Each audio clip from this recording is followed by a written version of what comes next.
Hey everyone, this is Brian from ActiveMelody.com.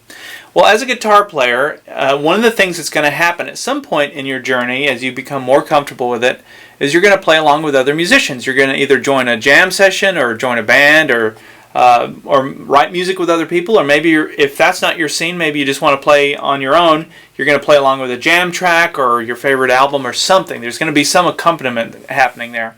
And the common mistake that a lot of people make as they learn to play is they focus all of their energy on playing lead. And so then when it comes to playing rhythm, you think, well, I know a few chords and I know how to strum, so therefore I know rhythm. Well, that's not really true. And rhythm can be a lot of fun. It can really change the feel of the band. So what we're going to do in this lesson, we have one jam track, but we're going to learn three entirely different rhythms. It's a kind of a bluesy thing in the key of A. It's just a 12-bar blues in A. But you're going to see that totally different feels depending on what you do as a rhythm player. And the rhythm, you'll realize how important the rhythm is. It's the spine of the whole thing, the glue that makes the music happen. Without the rhythm, you can't have the lead anyway. And so as a good rhythm players are very much in demand. And if you are really good at rhythm, you can also start to incorporate some of that into your lead. So we're going to break this lesson down into two videos. In this video, we're going to learn one of the rhythms. If you like to learn the other two rhythms, as well as download the tablature and the MP3 jam track to practice the rhythms with, which is really important, you'll also be able to get, also as a bonus, I have two other versions of the jam track. So you have it in three different keys. We're going to learn it in A, but you'll have two other keys. So you can get all of that and the on-screen tab viewer over at ActiveMelody.com. Just look for EP167. That's the lesson number for this lesson. So let's go ahead and get started with rhythm number one. Alright, so we're about to learn a 12-bar blues in A. This will be in, everything we're going to learn is in the key of A. And as I mentioned, I have two other jam tracks for premium members, so you can transpose this into other keys and practice moving around these chord rhythms that we're going to learn. If you don't know how to find the key a song is in, by the way, if I didn't tell you it was in A, check out lesson EP160. You can find that at ActiveMelody.com. That explains how to find the key a song is in if you're not familiar. But okay, so the first thing that I played, actually before I get to that, the first thing I do mentally is I find a home base. And when I know that the song is in the key of A, I go here to the A major bar chord. Now what I'm using the E chord shape. So if you look at my middle finger, my ring finger, my pinky, I'm playing an E chord up here. So if I were to play that E chord down in first position like you know it, you just slide it up here and then you bar on the 5th fret, and that becomes your an A chord using that same E chord shape. So that becomes home base. So where I barred there on the 5th fret, mentally, I can always kind of return back to that. And that goes for playing lead and rhythm. You have to have some kind of anchor when you're playing anything, but that becomes my mental anchor. So we're going to keep referring back to this position. Okay, so the first notes that I played is like a little pickup to get us into the rhythm, and it goes like this, like that. Now let me show you the notes first, then I'll show you how to count it in. So the notes are very easy. They all happen on the 6th string, and I'm using palm muting, so I'm putting this part of my palm back here and just letting them rest on the string to get that kind of chunky sound instead of letting it ring out. But I'm playing the open 6th string, or the low E, 3rd fret, 4th fret, and 5th fret. It's just a straight walk up, and that's all on the 6th string. Now here's how you count it. We're going to count this way: 1 and 2 and 3 and 4 and. And this is going to start on the and of 3. Let me demonstrate. 1 and 2 and 3 and 4 and. Hear how it came in on the and? 1 and 2 and 3 and. Okay, so now we got the little walk in. And you can see these notes that I'm walking in, where they are in relation to the chord. So if there's the bar, we're playing these 3 frets in front of the bar. Now, if you're doing this in a different key, so that works out conveniently to have that open E string, but you're not going to have that if, let's say we're in a different key. Let's say we're in the key of C. That note's not going to work. So to do that, you would just double up on this string. You go to lead it in. So just mentioning that for those of you that are trying to transpose this and play in different keys, that's what I would do. I would just go, just double it up. Okay. All right. After we get up to the A note there on the 5th fret 6th string, then I played this. Now, look at what I'm doing as it relates to the chord. I always visualize the notes of that A major chord. And what I'm doing, I'm barring the first 4 strings on the 5th fret, and I'm playing strings 4 and 3, and I'm hammering on my middle finger to the 6th fret 3rd string. So that's kind of a different way to hammer on. A lot of you know this, where you play strings 2 and 3, and you hammer on that same note. Well, this is similar, but instead we're playing strings 4 and 3, and the 4 is behind this bar here on the 5th fret. So it gives it a 7th chord feel. If you know how to play a 7th chord, it's just the same as a E major chord. You just take your pinky off, and you can hear that note. It gives it more of a bluesy feel. Okay, so we're going to hammer that on. Take our ring finger and come up to the 7th fret and bar the first 4 strings. We're going to play strings 4 and 3, and then back to do the exact same lick we just did. So you got the hammer on, 7th fret, hammer on. Let's back up to the beginning now. We have. Try it again. Pretty cool little lick. Now you can do a lot with that, even if you're playing lead. A lot of people don't take advantage of playing it with adding that 7th in there. A lot of people just play it up here, more Chuck Berry style. But I think that has a cooler feel, and a lot of Allman Brothers stuff has that as well. Okay, and then I went. Now this is going to be new territory for a lot of you, but I think a lot of light bulbs might go on for a lot of you as well, as you realize, oh, I've got this other like really cool rhythm area that's right in relation. Remember, always tie it back to the chord. So we got our chord, right? So look at where when I'm playing the A major chord, look at where my ring finger and pinky are. They're both on the 7th fret, strings 5 and 4. Well, if I were to take those off and just bar there, I'm playing those same 2 notes, right? That are in the chord. But I'm playing with a bar here, which means I've got these other fingers free to kind of noodle around.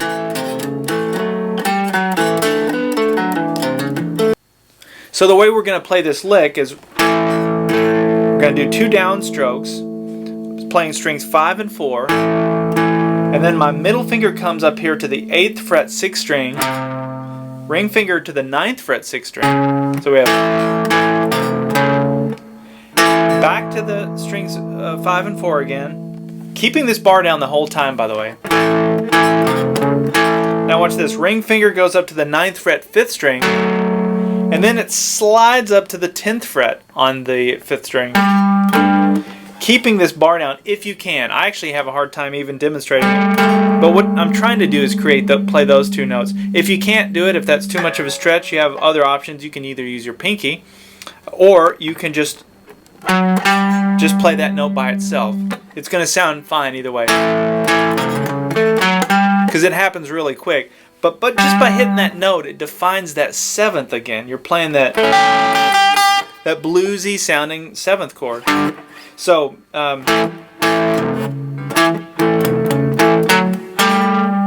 then we go back, and I just hit I go back in my mind back to that bar chord. I just hit the low 6th string, which is on the 5th fret there, and then play the exact same riff over and over again.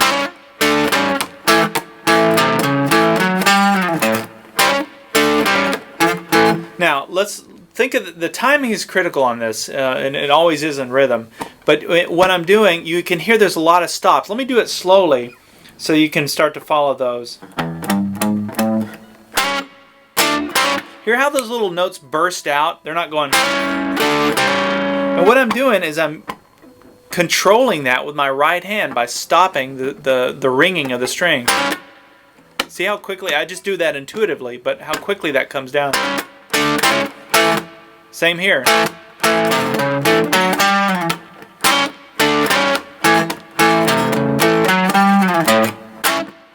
So set a metronome. If you're not a premium member and you don't have a jam track, set a metronome and get a tempo that you're comfortable with. Start very slow and try and just get that groove. Don't even try changing chords. Just try and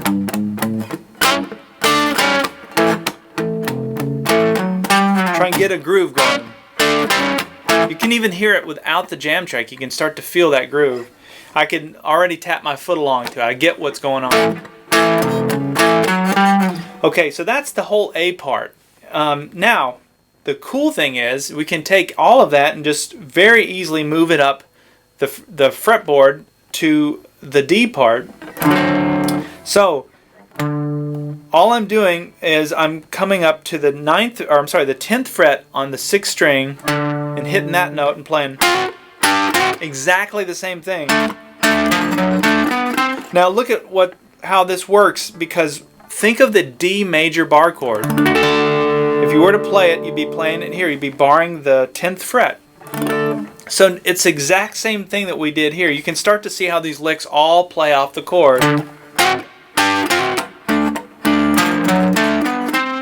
So now intuitively you should get that. You should understand that how those licks that we learned around the A chord, how they all played around that, and then as the song goes to the D part, same licks, we're just moving them up here to the D. So then that means when it goes to the E part, same thing. And then back to the A. So really you're only learning it in one place, or really only learning that the licks here, and you're just transcribing them to the different keys by moving them and playing them in different positions. Here's another little tip that can help you. Because I know if as you try and do this in other keys, for example, you may not know, like if you're doing it in G,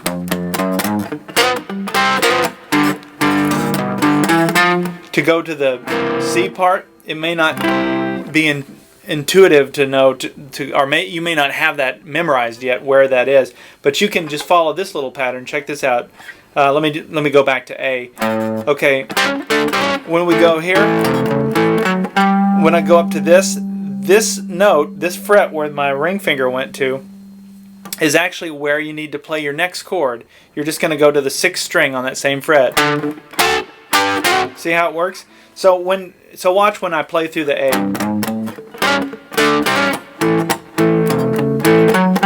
Now I'm in position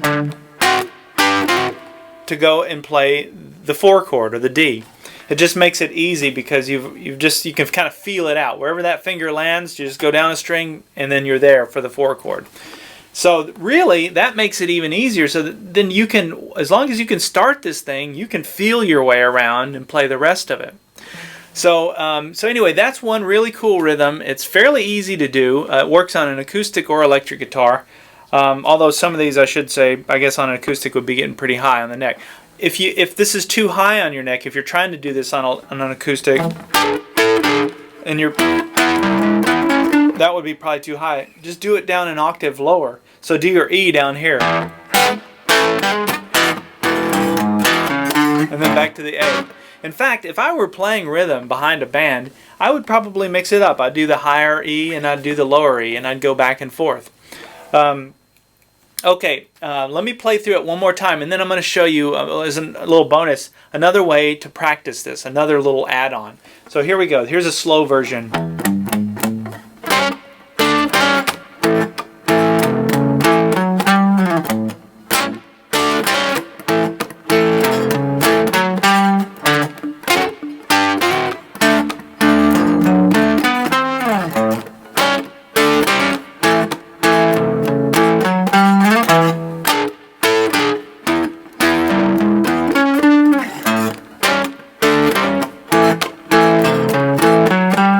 And just practice that. Now, as an add-on, you could do this. You could end it there and then improvise. So this would be kind of a fun way to even if you're playing with a band, you might not always want to play that same riff. You could go just making stuff up.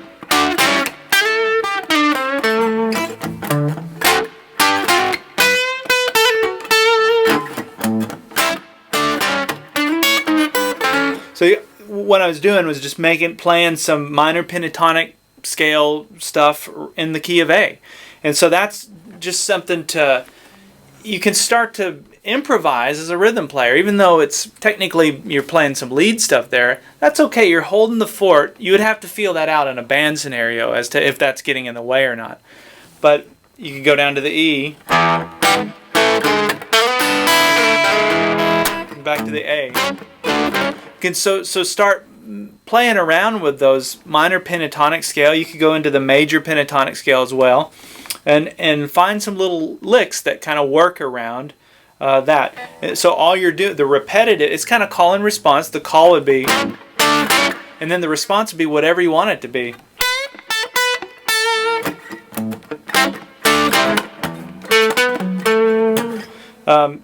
So you can have a lot of fun just noodling around like that. That's how I've learned to play, is like hours and hours of just messing around with stuff and trying to kind of keep pushing things.